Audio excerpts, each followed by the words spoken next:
Hello there, ladies and gentlemen. My name is David T. Kramer, and today I'm going to talk to you about a very, very important topic.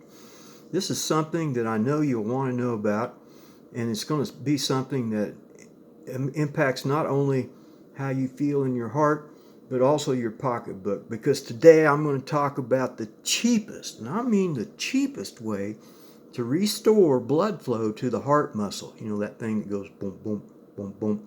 Sometimes an artery will get clogged up there a little bit, maybe a couple of them, maybe 3 or 4 of them get clogged up a bit, and you need to get some more blood flow down into that heart muscle. I'm going to show you how to do that today and how to do it cheaply. Before we look at the cheap way, though, I got to tell you that I am a person who likes facts and evidence, and I know you do too. So let me flip the camera around here and we'll start looking at some facts and some evidence. Well, if you want to get a coronary artery bypass surgery, that will restore blood flow to the heart muscle, but I don't think I call that exactly cheap. $75,345, and that was in 2017.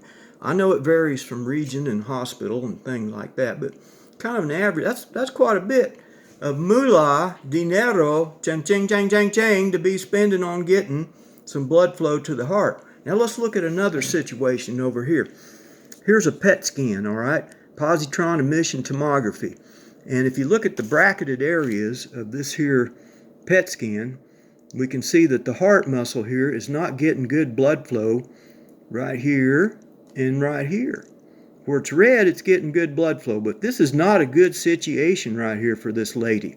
But look over here, only 3 weeks later, and she's got she's got blood flow restoration to her heart after only 3 weeks.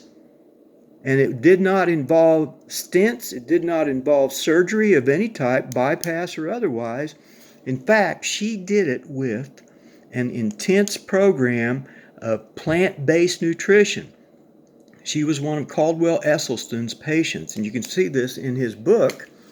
His book is titled Prevent and Reverse Heart Disease, the Revolutionary Scientifically Proven Nutrition-Based Cure. Okay, so what kind of food has she been eating to have these kinds of results, to go from this to this? Well, I'm going to show you what she was eating, and I'm going to tell you I went shopping today to stock up my pantry a bit, and let me show you some of the stuff that I bought here in Pratt, Kansas at Kroger's, all right? Looky here, garbanzo beans, full of arginine. Arginine is one of the precursors for nitric oxide. How did that lady's heart muscle get more blood? Because she ate the kind of food that increased the nitric oxide in her blood. The endothelium produces nitric oxide, and one of the precursors is arginine. And oh my gosh, garbanzo beans are good for that, and do they taste good. A whole pound for $1.39. Looky here. I bought 2 pounds of these because they were only 99 cents a pound, Great Northern beans. Oh my God, pinto beans, $1.69, not for 1 pound, for 2 pounds. 2 pounds of pinto beans for $1.69. How cheap is that? I bought some kale. I'd show it to you, but I already ate it. It was only $1.49 for a bunch of kale down there at Dillon's. Here's some lentils. Are lentils a bean, a legume, a grain? Well, they're classified as both, I guess. $1.79 a pound. And I bought 2 pounds of those. And up here I bought some barley, grain, definitely a grain product, for only $2.29. I also bought some Food for Life 7 sprouted grains bread. Doesn't contain any of those bad things like calcium propionate.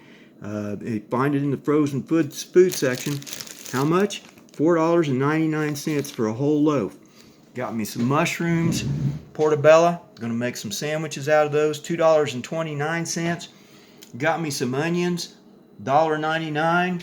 Some greens. Not only did I get kale for $1.49 for a bunch, but I got a whole bag, 10 ounces of spinach, and then I got some no salt added beets, 75 cents. And this is the real kicker right here, folks. I got to tell you, 80 tortillas. 80! Not 20, not 40, not 50, not 60, 70. 80 tortillas for only Can you believe it? $2.57. So I spent a total of about $35 today at Dillon's, and I guarantee you I've got enough food here to last more than 3 weeks.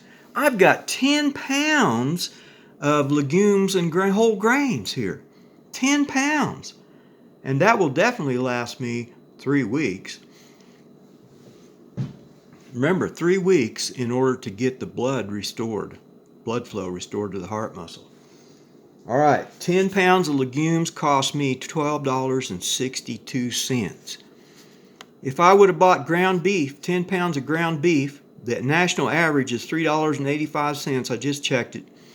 It would have been $38.50 for 10 pounds of ground beef. I could have bought 10 pounds of boneless chicken breast. It would have cost me $31.80 because the national average is $3.18 a pound. Or I could have bought some boneless pork chops for $3.95. That's the national average. 10 pounds would have cost me $39.50. How cheap is that? How cheap is that? People always telling me it costs a lot of money to eat healthy, but man, my bill has gone down. I'd much rather be doing this than spending $75,345 for a bypass surgery. All right, folks, it's been nice talking to you. I hope you enjoyed this little video. If you did, you might subscribe to my channel and you might hit the like button. Catch you next time. Bye.